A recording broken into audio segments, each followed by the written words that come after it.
What's up, guys? STEFON back again with another episode of Interviewing You, Interviewing Me. We have a very special guest here today, another filmmaker, a young up-and-coming filmmaker who's already done some huge things in his career. I got the opportunity to be a drone operator on his latest film. And I cannot wait to actually, get ready to interview him and kind of so he can tell his story about the film that he just put out, the Forge Reclamation, right? I hope I'm saying it right. The Forge Reclamation and everything. So here is the man, Mr. Ben Richards. How you doing, Ben? Hey, it's nice to be here. Man, it's good to see you here, man. I'm glad we got this opportunity to have this interview and talk. Finally. Because I definitely, I always want to have interviews with the people who kind of seem interesting to me, but also kind of emerge out of nowhere for me. I mean, I think my introduction to you was definitely kind of like an emergence out of nowhere. I didn't really expect a whole lot of filmmakers. Yeah, I honestly I don't recall how I came into contact with you. Yeah, I think it was Ben Rooney. Ben. He came. I was working on a film. That dude has put me in touch with so many people that did Forge with me. Like he's so clutch. He was a last minute addition to the cast. I mean, that dude can do it all. Oh yeah, so he's big awesome. Props to him. Yeah, because I was working. I was the DP on a short film like a while back. He was like one of the main actors on, and I think that's how that came to be. So that's awesome. Well, definitely, man. So I want to go ahead and hop in right into these questions and get some stuff started. So first off, tell us who you are once again and what it is that you do. Well, I'm Ben Richards. I am an incoming freshman at Indiana University. I'm a feature filmmaker. I'm kind of taking a break from that kind of stuff right now. I'm just working this summer to save for college. And yeah, that's pretty much what's been going on lately. Awesome, man. So a freshman, about to be a freshman in college. Yeah. See, I think that's something interesting to me because, like, I've been doing film for like a long time now.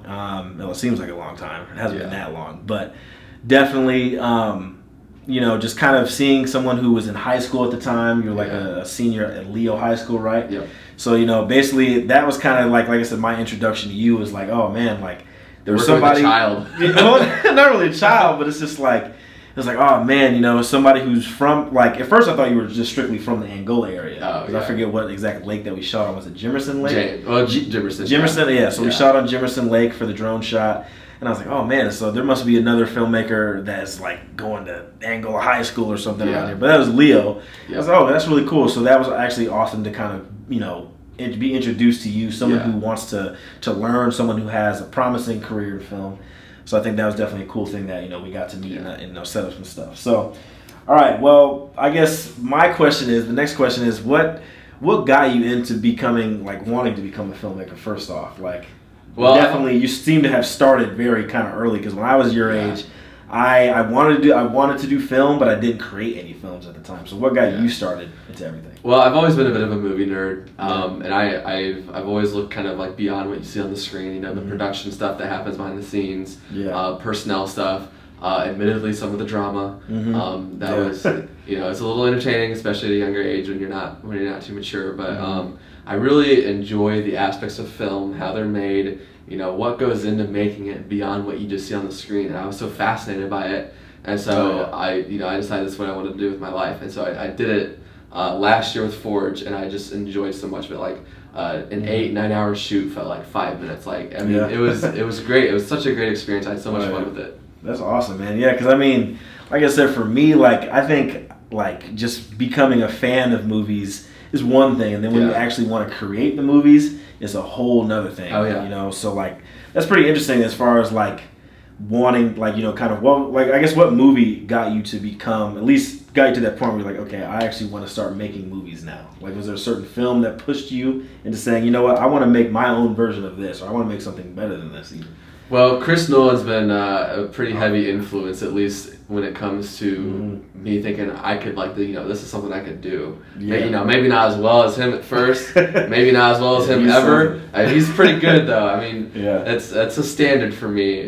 So the Dark Knight trilogy, I watched that when I was younger, and I'm like, this is cool, and I feel like that I could do something like this. Just a real dynamic story, beginning, middle, end, great casting. But you take like a funny comic book idea and you turn it into something real serious. I wouldn't really consider doing comic book movies, but just something with a similar tone to that is real appealing to me. Yeah, that's exactly what I thought of The Dark Knight. You have Batman, which is I would say that probably the most popular comic book character ever. Oh yeah. And then just really like turning him up, like going from 0 to 100 on just the idea and the tone and the atmosphere of the film. And you have great performances like obviously Heath Ledger, Joker, and stuff like that. And Christian Bale was good as Batman too. So I mean, that's awesome though. I mean, that's good that was kind of the first thing that pushed you into it, and whatnot. So then, I guess now though is the tone. We're talking about the tone of the film. The Forge Reclamation. That's your first movie, and it had definitely like a serious tone to it. I think I remember watching the first trailer, and I was like, oh, there's definitely a tone that's actually being set here. Yeah. So what got you to create that exact film? Like what was your thought process in creating the script? Was there any like influences that helped you create the script and whatnot, or was there kind of other outside forces that kind of came in? Yeah. We could go way back here. So I'm also a huge Breaking Bad fan. Oh yeah, Breaking Bad. And obviously that kind of revolutionized cinematic storytelling for television. Mm-hmm. Oh yeah. And so I watched that, and I'm thinking about they make meth, right? Mm-hmm. And so I'm thinking about all the props and stuff that go into making that kind of stuff. And I'm like, you know what? I bet I could make drug props or like it's kind of a funny story how I came up with the script. And so at first it was written just because like a recreational writing project, writing just to stay sharp. Mm-hmm. And so I wrote a script for it like May 2016, so a couple years ago. Mm-hmm. And it was not quite down to earth, to the as far as production value went, it could have been made here on the budget that I was on.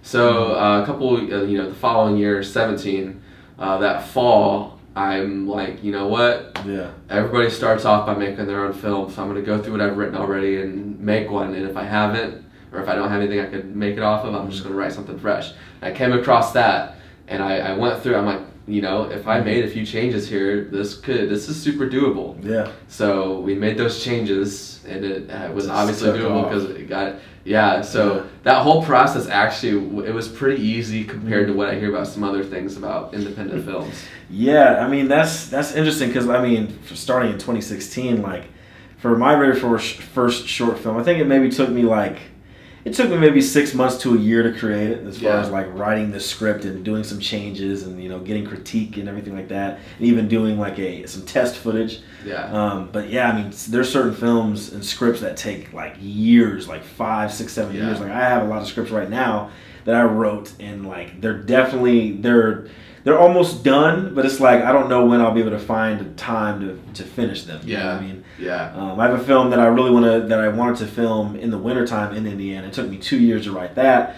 And then I still have some feedback coming in from that, so it might take even more longer. But and of course I gotta wait for the perfect time to film it in the winter. But that's interesting. So definitely, like, I guess, did you have like a whole bunch of drafts that you had rewritten for the script, or like was it almost a completely different story at some point? Not really. The central idea was about the same. Mm-hmm. And my writing has really fast turnarounds. Right. That's just how I am. Mm-hmm. I would say it was probably like from the first draft to what was seen on screen. Yeah. The only changes had to do with production value, nothing to the story or the characters or anything like that. Everything stayed the same. I'm talking like helicopters and big explosions and Lamborghinis and all that stuff. Yeah. So that was some stuff that you had in the script eventually. Yes, originally, but when you're on the budget that I'm on, Lamborghinis and helicopters don't come real easily to a 17-year-old filmmaker in Indiana. So no, understandable. That's awesome. Yeah. But okay, so like, was this the very first script that you had ever written? No. Okay, so this is like kind of maybe, let's say, like the 100th out of the scripts that you've written, but you actually went into production with this one, basically. Yeah, it was the most practical one to do. Yeah. The way I write, I don't think about limitations or anything like that. Yeah. So I just kind of have at it, and I think that's kind of how a lot of filmmakers do it. Well, I guess it depends. At least on the more indie level or the film school level, there's not a lot of actual filmmakers that are writing scripts that are super practical. Yeah. You know what I mean? I think when you are a writer who has many credits on many big Hollywood budget, Hollywood-sized films, of course you're writing at the craziest component of that you can possibly think of. You know what I mean? You're writing as in, hey, I want the galaxy to blow up and then come back again, Big Bang Theory type style. Yeah. But I think that's definitely pretty interesting, the process of writing. Yeah. I guess when you actually started to write the script, I mean, was there any kind of like influences locally though that came about? I know you said, of course, the Breaking Bad is more of the bigger size influence. Yeah. Was there any local influences that came to you? Other than location and the fact that I lived here, not really. And I figured, you know, as far as location goes, you know, I live here. I'm going to shoot it here, so it might as well take place here. Right. You know, bring some respect to Fort Wayne's right. name Absolutely. through a film about drugs. You know, not that there's really influence. There weren't any real life influences there when it came to that, other than like literally the locations. Right. All Okay. that Awesome. Did you do a lot of research too, a little bit with some of the stuff in the film, or? When it came to props, yes, I needed to make sure that I got the ingredients right for cocaine in terms of how it looks, because you know. For how it looks, yes, people, not real cocaine. There is a scene in the film where they're making cocaine, so I needed to make sure that you know it looked accurate. You know, there's probably some narco cop that's out there while I watch it and think it's a joke, but you know, I watch documentaries and YouTube videos on these dudes in South America making cocaine on their farms, so I'm like, you know what, I want to try to replicate this in my garage best as possible with stuff from Walmart. Exactly. So, and there's much stuff to make it work. I think they even have, there is certain props where you can get it to where it looks just like that. Because I mean, there's many in films. People be surprised how much weird random stuff is used to make like real life looking drugs or stuff like that, kind of props. Raspberry like tea is what I use for marijuana. You get that on Amazon for like $15. I had a guy come on set that thought it was real and was a little hesitant. I'm like, dude, just smell it, and it looks like pop, but it smells like raspberry. So that was an amazing reaction. Funny, and I bet they were like, man, this is a 17-year-old director right now. What is going on? I'm sure that thought has crossed a lot of people's minds, but they just didn't tell me. Yeah, that's funny. I mean, there's like, I know there's ways to like, for people not to actually smoke cigarettes, but actually smoke tea sometimes. Yeah. I've done that on set where people have had to smoke tea, or they'll smoke like, or even when they snort cocaine, they're doing like, it's like crushed up vitamin B or whatever the hell it is. So yeah, there's different kind of, I guess, ways to get around it. But okay, so leading more to production of stuff. So when you actually decided to take this film into production, what were like the resources that you reached out to first? I mean, did you kind of have already some of your own equipment? Did you already kind of know some people that you wanted to have on your crew, or you already knew what kind of actors you want? Like, I guess what was the beginning stages like of you actually leading into production? At first, I knew nobody. I had no idea what I was going to do. Yeah. So I bought a camera, and I got my parents to buy it for me for a photography class at school. But little did they know I had an alternative or an ulterior motive. So we got that camera, and I did a lot of research. I wanted to make sure that as a first-time filmmaker, I at least presented myself to people that I knew what I was doing, even though I literally was it a Canon T5i, right? Or, yeah, the T6. T6. Cool. So. I just lost my train of thought here. Oh, so I knew nobody, but I knew a person through a person. So my sophomore English teacher knows a guy named AJ Lorenzini. He teaches English at New Haven, and he was a fill-in for a teacher at Leo. I think a couple years ago, which is how she knew him. So I got pointed to Lorenzini. Lorenzini is involved with theater around Fort Wayne. He's an award-winning actor. He's really good with theater. And so I'm like, you know what? I don't know who this guy knows, but I'm looking for actors, and he's an actor, so maybe he knows some people. So I brought him on as the casting director.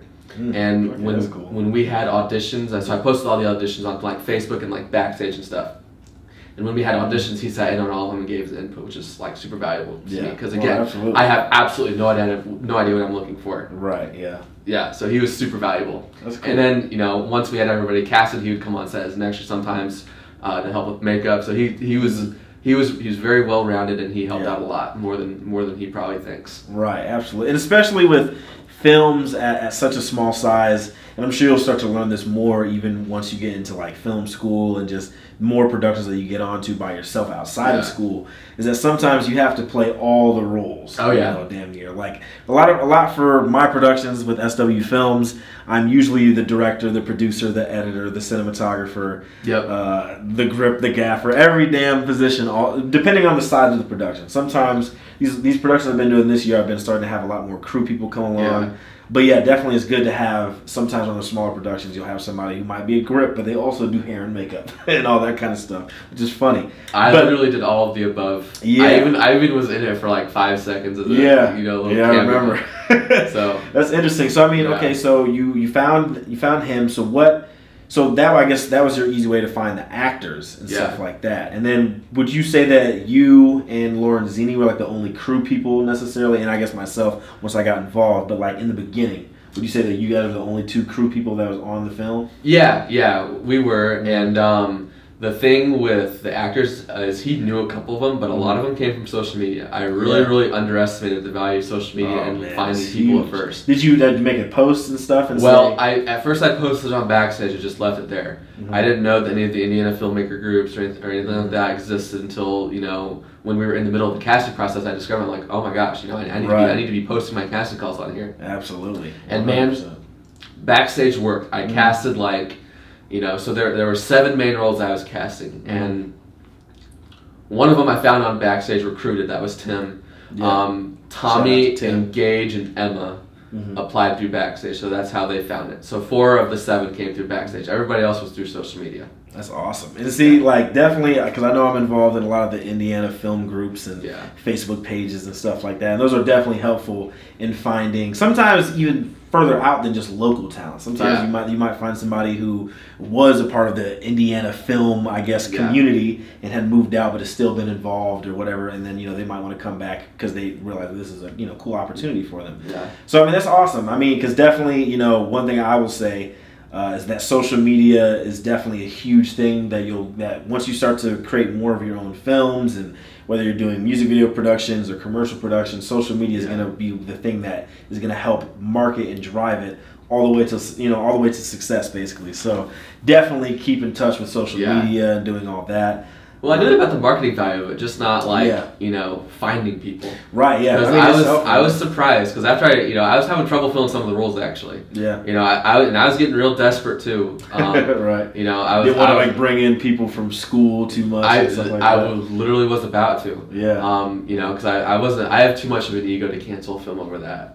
So, but then I posted on social media and have all these people hit me up, like, this is like a godsend. Yeah. Because all my roles are filled, and it was so easy.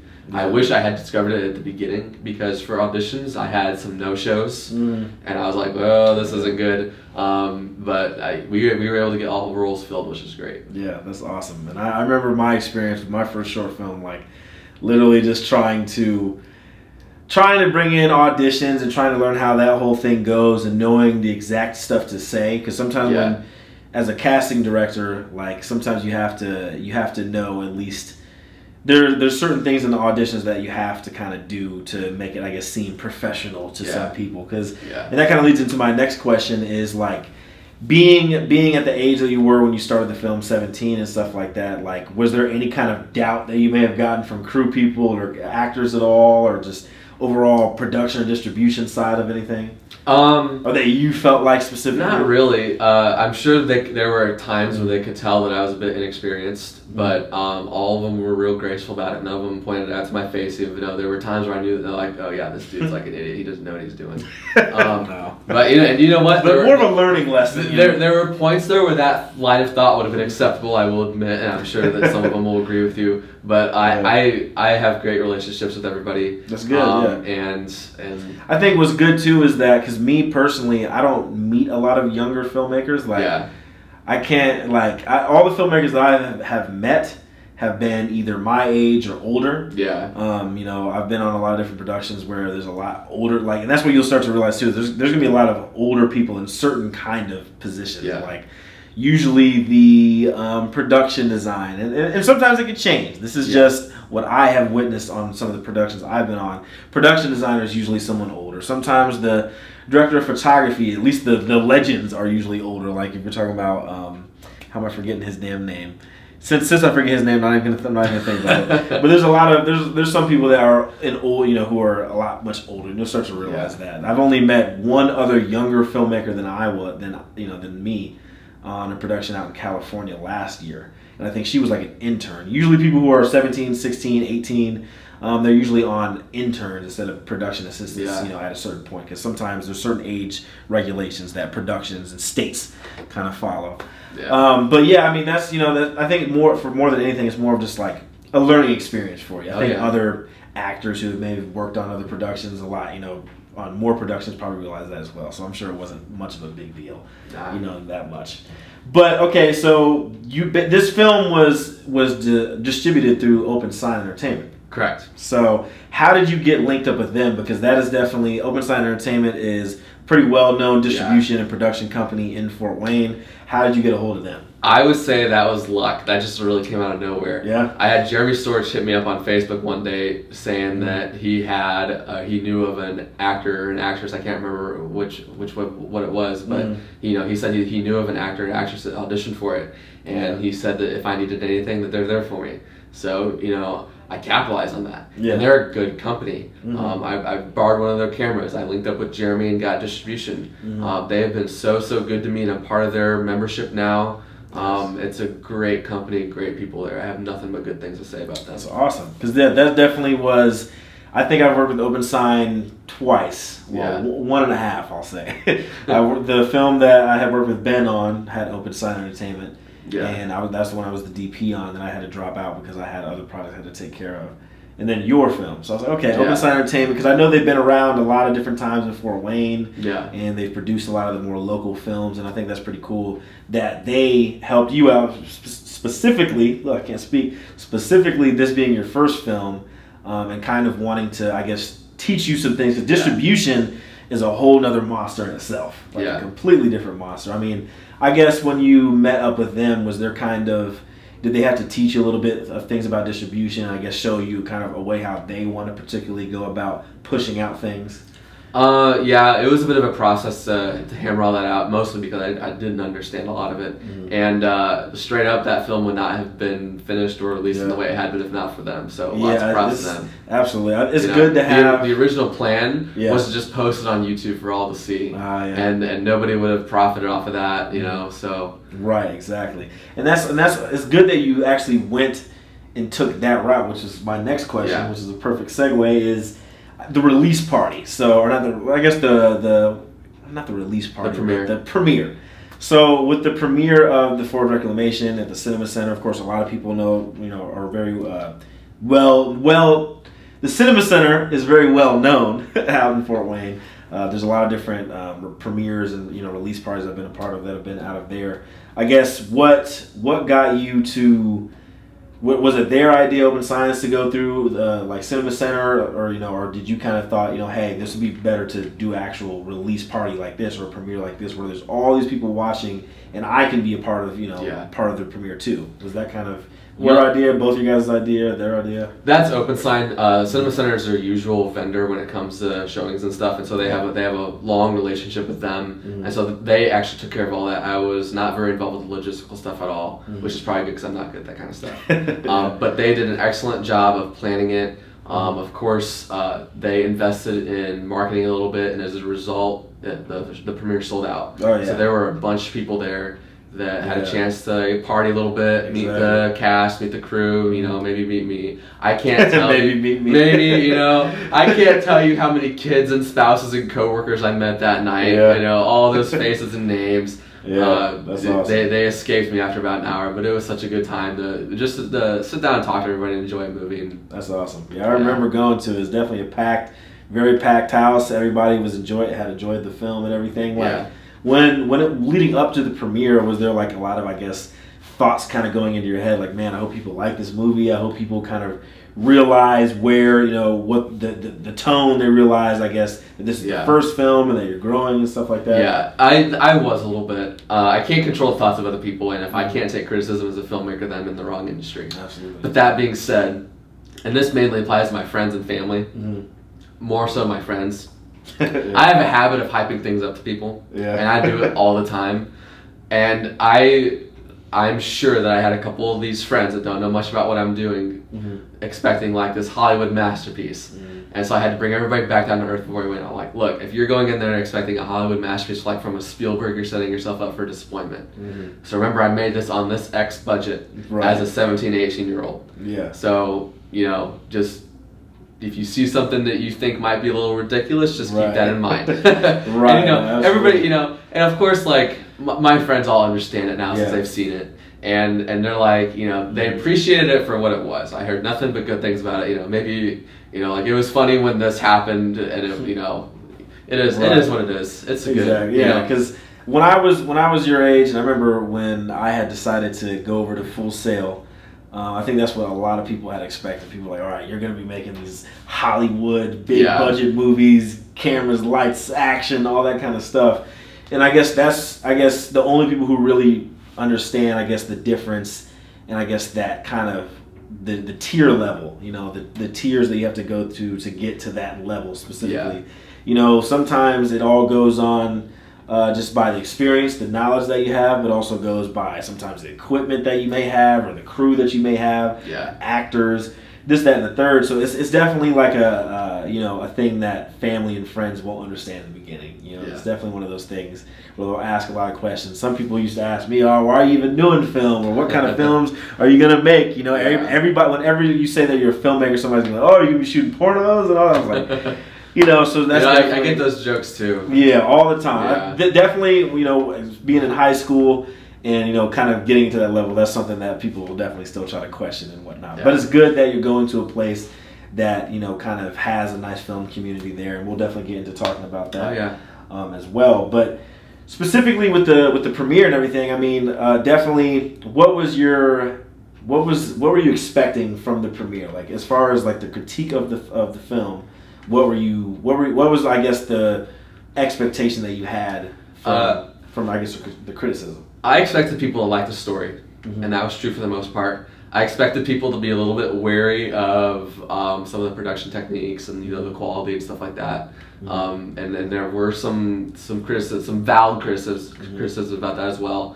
I heard great things about the story, which in my mind, I would say my best suit out of everything is writing and storytelling and development and stuff. Yeah. And so when I hear good things about the story, I'm like, okay, this is a win for me. So that's really what I was primarily concerned about. Right. Just the story, because that's what's definitely going to that's what's going to grab people more than anything. The story of it. You know, there could be the greatest like production of a film possible, but if they don't have a great story, something that attracts the audience and that actually keeps them, you know, like glued to the story, then that doesn't, you know, it really won't last too long. Yeah, you know? I agree with that. That's how I am too. Exactly. So you were basically the director, the DP, and you edited the film as well, right? Yeah. So when you had to helm all of those hats, basically, what is one thing that you learned specifically? Like, did you kind of realize, like, okay, I like this a little bit better than this, or I don't want to do this again, I'd rather do this next time? Well, the whole time that I was doing a lot of things at once, I was like, I need to bring more friends out here. And I have friends that would love a chance to come out on set to just help me with stuff. Right. So it's not like a shortage of resources. It's just my refusal to let them on in the first place. In the future, that will change. And the next one, if it's indie, the next one there will be friends on set. You know, doing like the thing about the film industry is the training for stuff like holding up a microphone or operating a camera. It's not hard, right? If you get people that are in there that are willing to learn, it takes like 15 minutes to train people how to do stuff. Absolutely. So in my mind, I'm like, look, I just, you know, pull one of my friends out of this random group chat, train him for 5 minutes on how to hold up the microphone, and that job's done. It's taken care of itself for however much longer there. Absolutely. And it's one less thing I have to do. Exactly. Because I really think that like one of the flaws of Forge is that I try to do too much, and I think it shows sometimes, because there were times when I was quite literally holding up the microphone and the camera at the same time, and either in the visual or the audio quality or even both, you can just tell that something's off there, or at least I can, and so that really struck me as something that I need to change the next time around. Right. I don't have a problem with doing everything, but if the result isn't good, then you need to change something. Right, exactly, and that's why it's important to have crew. I mean, definitely, I've seen directors do that where they want to be the director and the boom op at the same time. Yeah. It's definitely not feasible. No, it's not. When I have to play multiple roles, the thing is like I said, I'm usually the director, the DP, and the editor. The editor, obviously that stuff's in post-production, but when I'm being the director and the DP on set, it's usually I want to take time to set up my shots right, to light the shots, take time to direct the actors, you know, talk to crew, things that need to get changed and stuff like that. Yeah. Usually when you have to play all those roles, you usually have to take more time to take control of things on set. Because as a director, as a producer, you are basically the leader of the whole, you know, the whole production basically. So you have to make sure things are going right, things are, you know, I guess in order, you know, make sure things are not super chaotic and stuff like that. So, I mean, definitely it's good to have crew. It's good to network as much as possible, because you'll find someone who's strictly a director of photography. You'll find someone who's strictly a grip or you know, gaffer and stuff like that. So it's good to kind of form those relationships with people, especially if, you know, you want to be a director. It's good that you find who your writers are. You know, it's good that you find who your producers are, specifically those people. Look up, you know, find out who your DPs are. Find out who your first ADs and second ADs are and stuff like that. That's what's really important, especially when you play those roles. But I mean, in playing all those roles, did you kind of find which position that you liked a little bit more, or like a little bit less, basically? I like DP and director. Yeah. And I firmly believe that I could shoot my own film pretty well. And so that, you know, I had a lot of fun shooting it. Right. You know, that's why I don't mind doing everything, because I just like it. But it's definitely, once you get to the bigger level, that'll kind of fade out, because I feel like I definitely liked that in the beginning, and now it's like, you know what, I kind of just want to direct. But at the same time, it's like I really like the angles that I choose myself, you know, in the, you know, with the camera and stuff. So that's sometimes why I play both those roles. I know definitely one day when I kind of get to those bigger productions, what I would like to do is I would have a DP, but I would at least have every production, there's at least like 5 shots I got to take on my own. I'll at least do that, you know, kind of form like a nice, cool relationship with my DP to be like, hey, let me get 5 shots by myself. Let me hold the camera. Let me do all that, and then, you know, handheld, you know, on sticks, whatever. Just let me do this shot. Well, I'm a trusting person. Yeah. So I think if I had a DP, I'd give him full control. Right. But, you know, I would also have to, you know, to bring them on in the first way, I'd have to agree with their vision of how they want to do it. You know, once I'm sold on their vision of doing things, I'm like, okay, you do your thing. I'm not going to bother you. If I ever overrule you, it's for a good reason. There's a method to my madness, but it will almost never happen. Right. So, no, absolutely. That's kind of my approach to the crew. Right, because I think once you've, like, this is the only film that you've worked on so far, right? Yes. Forge Reclamation. So I think, once you get through film school, you'll kind of get, I guess, that full experience of like being on a set with all these other different positions on set and whatnot. And sometimes people have more higher rule over others and stuff like that. Like, I've been on productions where the most recent big production I was on was in Detroit. And my cousin was the first AD, and then there was directors. They had a whole bunch of people, and it's like you definitely know who's more in charge than the others. Obviously, as a production assistant, you are basically the lowest tier of the entire crew. So you're like, basically, when you're a production assistant, you are like the freshman of the whole film crew, basically. You know what I mean? The freshman that could be shoved in the locker type deal. So it's like you definitely have to kind of know, I guess, at least know your place in certain spots, and at least, you know, kind of take up, you know, try not to take over too much, I guess, responsibilities that aren't needed, you know, especially once you get into those bigger productions and whatnot. But definitely, go ahead. I think in the future, if I could fill in one crew that's not me, it'd definitely be an AD. I am not. ADs are very important. I'm not bad with time management, but there were times with shoots where, like, you know, I'm not looking at my phone to see what time it is. I'm messing around with the camera, microphone, giving direction to actors. And so there'd be a time where I'm like, oh my gosh, we're like 2 hours over the time when we're supposed to be done. Like, I need to get these guys home. So I need an AD to kind of stay on top of me. And again, that could just be a friend that knows me really well that I can train in 5 minutes. Like, this is what I need done today. This is how you do what you're supposed to do. You know, and then there you go. Definitely on the lower levels, that can help. My cousin, just an extra set of hands. Right, an extra set of hands to help keep all the time. Shout out to my cousin Hilton. He's the first AD out in California, and he's worked on like a lot of big films. He was just the first AD in a movie called The Last Black Man in San Francisco that came out. And like basically how I've seen him work is like, as an AD, you have to. Not only do you have to keep up with the schedule of certain things, but you got to make sure people are safe on set, make sure people aren't doing crazy shit and stuff's not falling on people and stuff like that. But also you kind of have to know some of the, I guess, some of the rules of certain things on set, at least at the bigger level. Definitely on like smaller, because I've been first AD and second AD on some, like, you know, I guess some film school when I was back in film school. And it's like the only thing that you had to do at that point was, all I got to do is make sure the time is good, or make sure that we can get this shot done by a certain time. But definitely once you start to get on bigger productions, the first AD is the one who is the loudest out of, or they should be the loudest out of everybody. They're the one that's yelling at everybody. They're the ones that can basically, you know, talk crap to you the entire damn time. Well, and strictly speaking, with the indie films, kind of like Forge, I have a couple friends that have that kind of personality. Right. That I would work really, really well with, and they know me well enough, and they know how I work, and they would be so perfect if I were to do another indie film. I'd be like, you come here, you're going to be my AD today. Here's the schedule. You need to make sure everyone's on top of their stuff, and they will do exactly that, and it will go perfectly. That's awesome. That's good, because definitely, like I said, that is 100% needed on set. It's good. It's good that there's certain positions, I think, on films that you always have to have. One person is an AD, which is helpful. Another person is a script supervisor, which is always helpful, because like for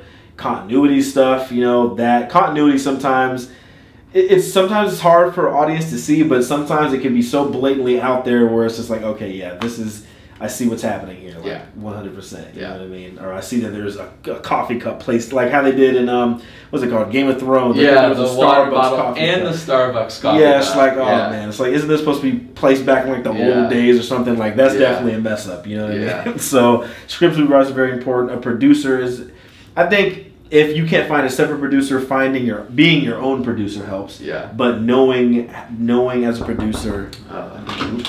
What's up? I just want to I'm sorry. Oh, no, you're fine. No, you're good. We do have somebody else who's using this room at 6. At 6? Okay. We gotta get out of here then. Oh, yeah. Come on. All right, so we're back. We had a location change. We got kicked out of the last spot. Okay, so we were talking about being your own producer and figuring out some of that logistical kind of stuff. I barely even remember now. But let me get on to my next question, since we have a little time here. So this kind of leads back into production and stuff, or even just post-production, which that's actually what I want to ask first, is post-production. So when you actually went into the editing process of it, because sometimes that can usually be the hardest of them all, is the post-production process. I guess, how did you handle that? Like, how did you actually handle going about editing the film? I think it is definitely the most fun process. It's also hard though. Like, does that make sense? Yeah, absolutely. You know, it was very difficult at times, but it was fun. Yeah, for sure. Excuse me, I'm a bit of a procrastinator too. Yeah. You know, so yeah, I'm feeling that right now. I have at least 3 projects I gotta edit, and I don't feel like editing them. I mean, I'm not gonna sit here and embarrass myself and tell you how close I got to the premiere, but it was pretty close. Really? You know, and it wasn't because I didn't have enough time. I had more than enough time. I was just lazy and I was procrastinating. Yeah, that's literally what it was. That's funny. So, let me guess, like what, at least a day or 2 before the premiere or something? I don't know, man. I bet if you ask Jeremy Storch, he'll tell you. Yeah. Oh yeah. I imagine the distribution companies, they're like, all right, hey, we really got to get this film going. We got to have something to submit to the. That's funny. That's pretty much what it was. He was a lot nicer though. Yeah.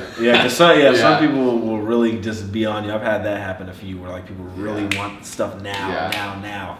They weren't like they were nice about it, but you know, you don't want to be that guy that's holding somebody up. Yeah. But I was in that position a little bit, and I felt really bad about it. But they handled it gracefully. They were nice about it. You know, there were no problems there. That's cool. Awesome. So I mean, like, what software did you edit on? Sony Vegas. And I know that's not like the industry preference, but but for beginners and stuff, a lot of people use Sony Vegas. But I've edited on Sony Vegas since I was like 13, 14. So I know it really well. Yeah. And I figured for my first film, I want to do it on something that I know really well, something that I trust. You know, I don't want to be testing new stuff on my first film when I'm on the deadline. Because definitely that can be tough. And I've had that happen where sometimes I'll want to test out, and at least not software wise, I haven't tested out like, hey, I want to edit this project strictly on, you know, this new editing software that I've never used before. It depends on what it is. A film, I definitely wouldn't do that. I would do something I'm more comfortable with. And whatnot. Do you plan on kind of upgrading software eventually, or there's a specific kind of software you want to work in? Well, I know the Adobe Suite is kind of like the industry standard, and I'm pretty sure that we're going to be learning about that and training with it when I go to IU. So when that time comes, I'll definitely switch to it. Absolutely. I have the whole Adobe Creative Cloud. I use Premiere Pro mainly. I had Final Cut Pro, which is really good as well. But Final Cut Pro, it's just not as intuitive as Adobe Premiere. I feel like I can do so much more in Premiere, but at the same time, Final Cut has its pros as well. I think it has definitely way better rendering times compared to Premiere. Premiere is terrible with the rendering, so get ready for that. That's definitely terrible. But Final Cut's not bad too. Either they're both not bad. Adobe costs too much damn money. Final Cut's just one time, you know. So well, I guess pick and choose. I used to just get the Adobe Suite for free. Yeah. So I figured I might as well take advantage. At least until you're out of school. Yeah, but still, that's how it was those 4 years that I have, and I might as well use it. You know. True. Yeah, you're gonna be in school for 4 years. I only was in 2 years for full sail. I was in an accelerated program, so I only had Adobe for 2 years, and then I just had to actually pay for it. And I was like, you know, whatever. No. Luckily, I'm making enough money to where it's not too much of an issue. But at the same time, it's like, I wish I could just buy this just outright and not have to worry about it ever again. I don't like subscriptions like that. I want to pay for it one time and never have to. Yeah, Adobe. I think Adobe's worth it. You know, the more if you actually completely, even if you aren't actually editing the projects yourself, eventually once you get to a certain level, like you'll still want to have some kind of stuff because you might want to create your own promos and you might be shooting like smaller productions like music videos, commercials, and stuff. Which I guess before we get into that kind of topic is specifically what was the hardest thing about creating the Forge Reclamation? What was the hardest thing both in the script writing, which is the development of it, pre-production stuff, creating shot lists, and stuff like that, and finding your people, production size. I know the answer to that right now. Finding your people was so hard. Was the hardest. And, everything else it came to me pretty easily, to be honest with you. But just getting people at first was difficult, and like I said before with social media. Before I got everything out on social media, I was like, I am so screwed. I'm not going to be able to follow all my roles, and we're not going to have a movie. But what was the hardest thing in production for you? You think? Getting adjusted to using the camera and microphone with each other. Yeah. Because built-in camera microphones aren't great. Yeah, not at all. When you attach a microphone to a camera, it's fine. But like when your characters are moving and stuff, but you want to maintain that camera angle. So just like learning all those things, because you could research it all you want, but until you experience it, you don't really know. Right. So I strategically scheduled like the easier shooting sessions like first, just so like I could get a grasp on it, and if I did something wrong, it wasn't so bad. Like a crucial scene or anything like that. So you didn't shoot in order of the story, basically? Oh no, it was like. It was in order for the most part. There were some things that we had to do out of order. But a lot of it was shot on Lake Jimerson. So for those shoots, I just scheduled everything in order because that was the easiest to do. Because as far as the chronological order of like the scenes are, the most complicated ones towards the end anyway. So it's easier to just do that towards the end, and everything else was just kind of whenever I could fit it in. That's good. And then what was the hardest thing in post-production wise?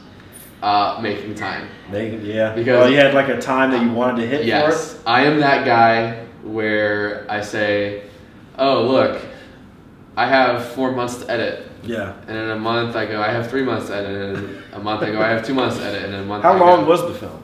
An hour and a half. An hour and a half, so not bad. Yeah. So definitely it's feature length quality, which that's a huge one too. Like usually features, definitely like when I created my first film, it was a short film. It was initially supposed to be a short film, and it became a short film. But I wrote so much more. There's a whole lot that we had to take out because it just didn't. It didn't fit well within the actual edit of it.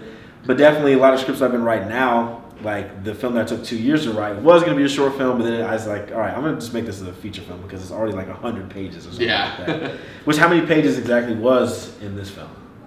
I don't remember exactly, but I think around 120. I'd say that's a safe bet. Yeah, 120. Yeah. Did you have to constantly kind of reread and kind of like flip through and be like, all right, I got to remember this scene. This is a crucial scene. Like, how did you handle the pre-production? Because pre-production is the most important, I think, like phase of production. And with movies or any kind of production that you're doing, pre-production is very crucial. Like how you're planning your shots, how you're trying to make your day, and stuff like that. Like, how did you handle that? I didn't do any of that. Yeah. And I think that I should have. I just did not. I didn't know to. Right. Yeah. But my pre-production was finding people, bringing them on the team, and making a schedule. And that was pretty much it. Right. Obviously, a seasoned filmmaker would have done more. But as someone who had never done this before and just did not know in the first place, that's finding people and scheduling them. That's literally what it was. And, did you create a shot list at all? No, I did not. No. Nope. So it's just kind of like you're just kind of playing out certain things. Well, I take that back. Yes, I did create a shot list. I edited it on schedule. I said these are the scenes we're doing today, but that was like the extent of it. So okay, they knew what day they were supposed to be there. They knew what to wear, and they knew what scenes we were doing, and they knew the time. That was like it. Right. So this is that. So basically, this was just like this was like a true first experience for you. It was. And the thing is, if somebody would have been like, hey, like, we need this information, I totally would have dug it up and gave it to him. But like nobody asked for it, and I didn't know to give it to him, so I just did. And like, but obviously it turned out to be fine. So no harm done. Awesome. Okay, so I mean, after everything that has gone with this film, was there anything that you would like to specifically fix for this film? Like, is there anything that you would go back and like reshoot or re-edit or take out? Yeah, there are some scenes where I wish I would have done a better job, either with the audio quality myself or training the person that did the audio that day, because I would have actors when they weren't shooting just hold up the boom pole, and some of them did, actually all of them did a great job, you know, given the little training that they had from me. Right. I wish I would have spent a little bit more time letting them know how to do that. And there are some scenes that I shot. There was a day, I don't know if you recall, and you can show a little bit of this scene on the interview. That scene where they're out in the field, the gunfight. Yeah.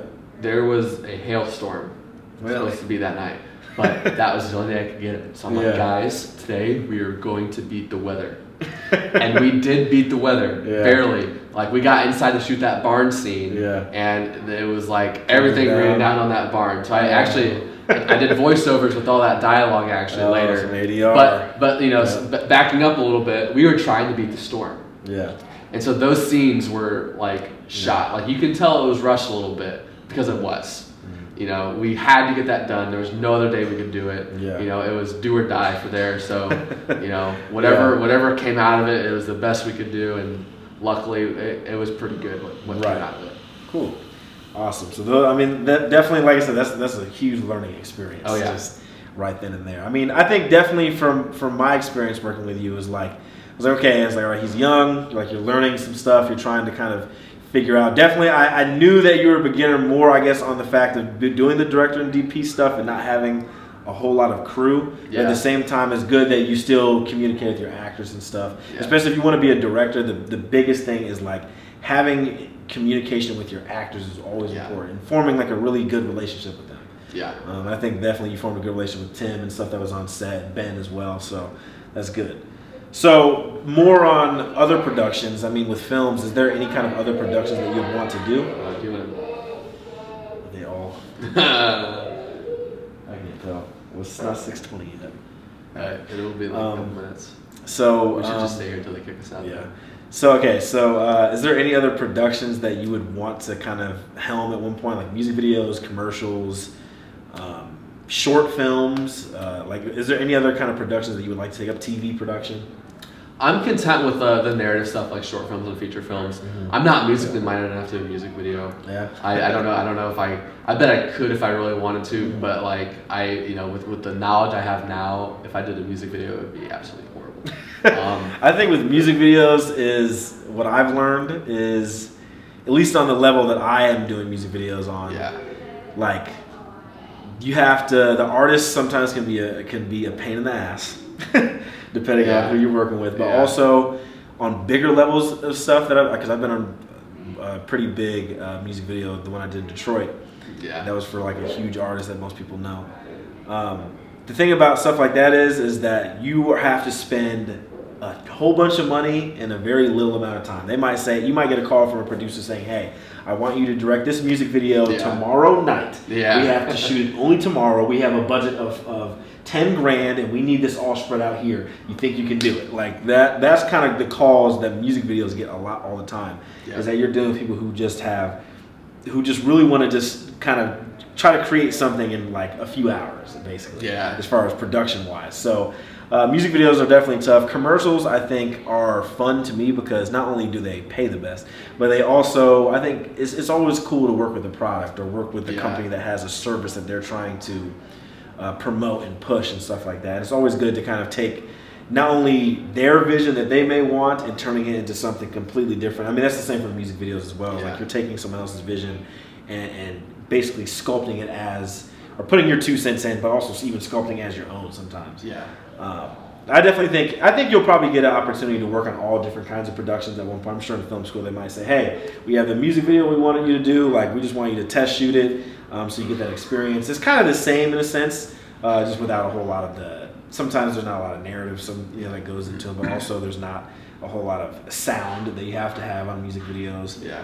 It kind of depends. The thing that I love about filmmaking is that there's not one day where it's like the same thing. You know what I mean? Something changes. It's different every day, and it's so fun that way too. Absolutely, because when I'm shooting a film, there might be a scene where we have to blow up something, and there might be a scene where there's like, a really dramatic scene where there's gonna be imagine a scene where someone's in a hospital. There's a whole lot of sad stuff going on. There's a lot of different emotions that you have to tap into, which is what is so great about film. Obviously, just working on productions. But okay, so with everything, basically with you actually going into film school and stuff like that, what made you choose IU? I guess is that main place. In-state, I think they have the best film program.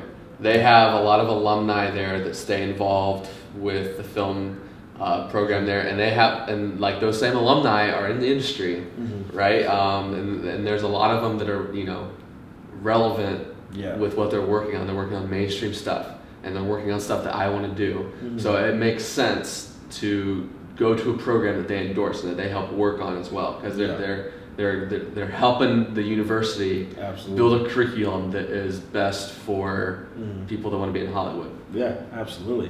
Definitely something. I don't know if you've heard of them, but they're a company called Pegasus Pictures that's out in Bloomington. I do know. I actually got to talk to a couple of them about a year ago. Okay, cool. Yeah. So definitely they're out there in Bloomington. I don't know much of them, but they follow me on Instagram, and we've like kind of given each other compliments back and forth. On Instagram and everything, and I think they just actually started up called the Bloomington. I can't remember exactly, but it's for like filmmakers and actors. I will put like a little thing down in the comment section below, or not comment section, but the link bio. You already know. But yeah, because I think that is something that you would like to get into. I don't know if that's connected to IU at all. It might be completely separate, but I think that is something that would be very beneficial. Either way. Because Pegasus Pictures, they've got stuff on Netflix, and these are all local filmmakers that they brought from Bloomington and just other spots of Indiana. Definitely, I would say get a hold of them once you actually get down there. But where do you want to take your career moving forward? Now that you have your film, you put it out there, premiere. It's a re-premiering, right? Yeah. So, like, what is the next step for you? What is the next step that you actually want to? What is your goal? Where is the end goal? The next when you get into school, but then also when you get out of school and you graduate. Where do you want to take your career? To be a feature film writer and director. That's where I would. That's kind of my end game. My goals immediately right now are just to get an education and maybe along the way do some more projects independently and link up with some other production companies and help them out with their stuff too. But after I get out of school, I don't really have a specific idea of where my career is going to go, because you could do so many different things with this kind of industry. Absolutely. So I don't know where I'll end up outside of school, but I do hope wherever it is I end up outside of school will eventually lead me to writing and directing feature films. Yeah, it's definitely a lot. Like, you either could work within a company, you could do freelance, which is what I do. I do a lot of freelance stuff. Even though I have my production company, everything is still freelance basically. It's like I am the only person within my company, so I'm the one that has to. I get to be the leader, and there's also times where I'm the leader. There's also times where I'm just like I'm learning, or I'm at the lowest position on set or whatever. Yeah. So there's many different ways that you can take it, especially with Bloomington. Like I said, it seems like with all the places I've heard about film-wise in Indiana, it seems like Bloomington is one of the more bigger productions, with Pegasus being out there and everything. So Bloomington is definitely a good spot. Do you plan on staying in Indiana, you think, after school, or would you want to go out somewhere else? No? I don't think I'm staying in Indiana. Yeah.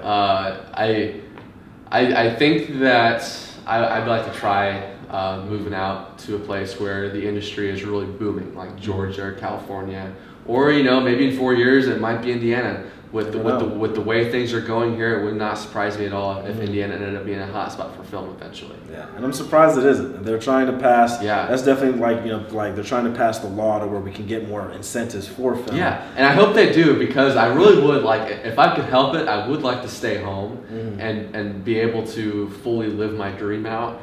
But I think as things are right now, I don't know if I could do that. Right. Yeah, it'd definitely be tough to do it in Indiana. That's why I'm eventually going to be leaving and going to California. Yeah. Just because obviously that's like the main. There's a better market for it it's there. a better market. It's the main. It's more of a main hub, and you're gonna work on probably bigger projects too. Yeah, and see, like speaking with Indiana, it's not like the talent. Indiana has no shortage of talent, like at all. Like there's plenty of good people here that can work on it. Tons. But the thing is, like the resources, yes. I guess, when it comes to money, yes, the money is probably the biggest thing why Indiana is not getting recognized. Because there's a lot of great locations here as well. Yes. There's a lot of great actors and talent have came and risen up from here.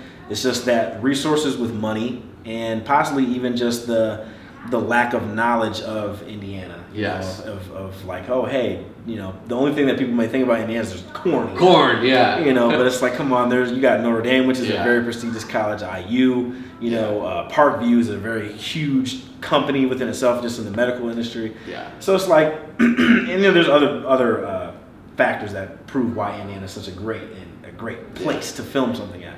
But hopefully this incentives change. But you know, sometimes it just also depends on, you know, a filmmaker like you and I, as far as like someone who wants to create an indie film that might get a little bit of buzz here. Yeah. And you know, also even being sponsored by something that's Indiana based or Indiana related. And sometimes that can bring up more of, I guess, the popularity of Indiana. That's part of the reason why I had my film take place at Fort Wayne. Just so there was just a little bit of name recognition there. Right, exactly. And it premiered in Fort Wayne. Yeah. Fort Wayne. Was it a lot of Fort Wayne talent? Was some of those actors, were they all from Fort Wayne, or were they from Emma Kohlenberg was from Bloomington, Illinois, I believe, and Tommy is from Ohio. I cannot remember the town. I think it's like German something. I don't know though. Yeah. Don't quote me on that. I'm sorry, Tommy. Yeah. So we had a couple people out of state, but that's not bad. Mostly local talent. Right, because I know Ben. He's from Fort Wayne. Very active here too. He's very active. He is like in everything. He's told me stories about him on commercials. And films. Videos. He and Sharon Nelson were in this funeral home commercial as a couple. Yeah, I've seen that. Shortly after Forge was done shooting, I saw them both on my TV. They were like, there were a couple. I'm like, yo, what's going on here? I've seen that. Is this like a sequel that I don't know about? Exactly. You know? Ben was in it, and then the director who I worked with actually on the film that I first met. They're getting ready to kick us out here. They are. Okay, so third location change. This is like the first time in the interviewing me history. We got 3 different locations, so that's good production value right there. Hey, and nice shout out to Big B on DuPont Road for letting us film right outside their shop. Oh yes. Very, very nice people in there. Yes, Big B Coffee can come on camera, do the autofocus.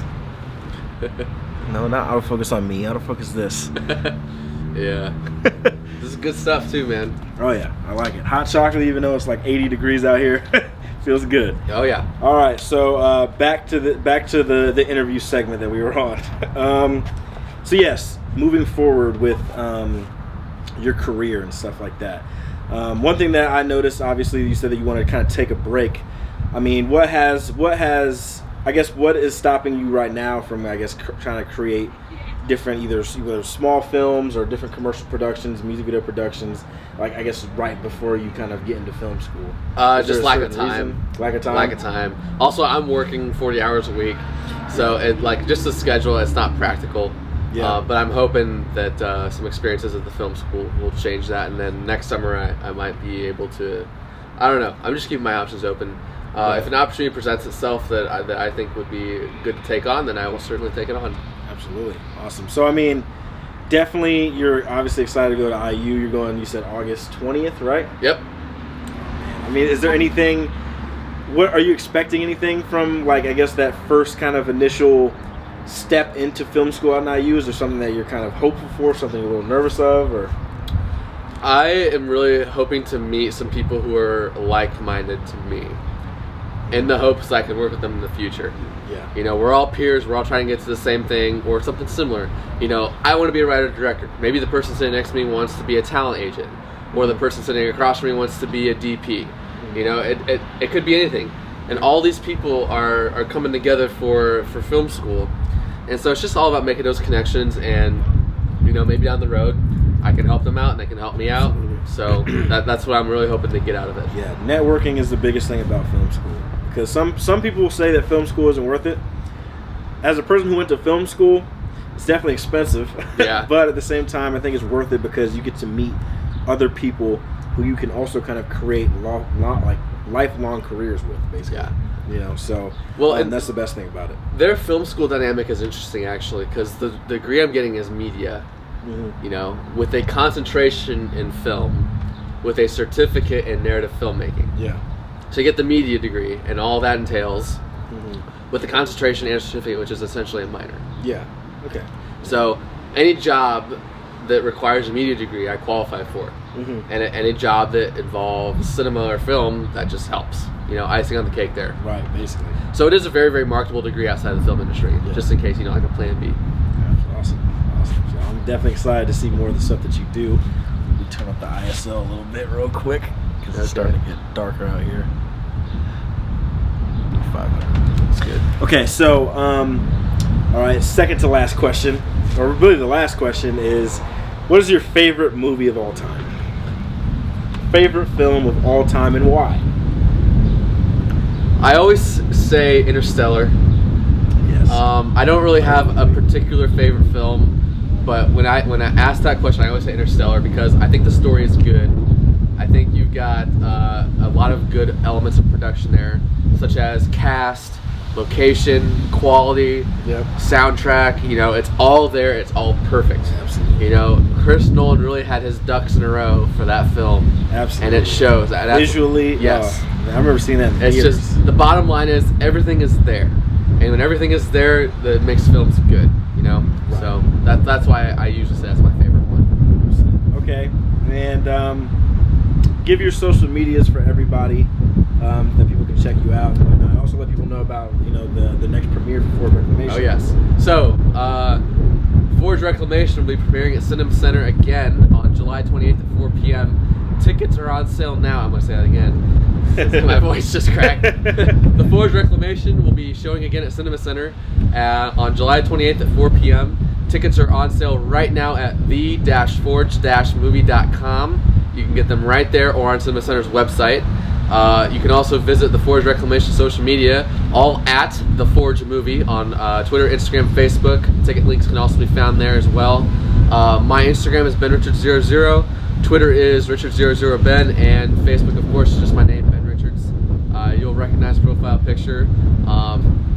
Evil Dick Donato, the former Big Brother player, I don't know if you know who I'm talking about, says that I look like Thomas Magnum on Twitter. So just look for that kind of profile picture there. Thomas Magnum. I'll post something up here so people can compare.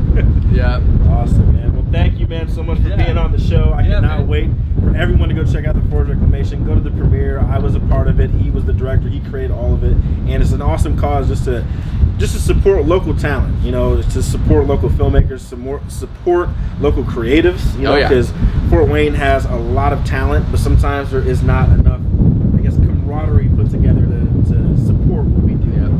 So go out and support. It's getting. Looks like it's about to storm out here. I'm gonna put this in the video too. Look, people look behind. We're like witnessing it right now. Look at that, guys. You're seeing the camera, and behind the camera, it looks like there's God is about to come down. Or something. But anyway, so thank you once again, Ben, for being out here on the interview. And once again, guys, you already know the slogan for SW Films: every vision is made with cinematic excellence. And we'll see you next time. Peace. Yeah, look, Evan S. At the park, by the Crips, yup, right on 65th, yup, at your neck, something like Gillette, yup, trying to get a check, yup, I just want respect, yup.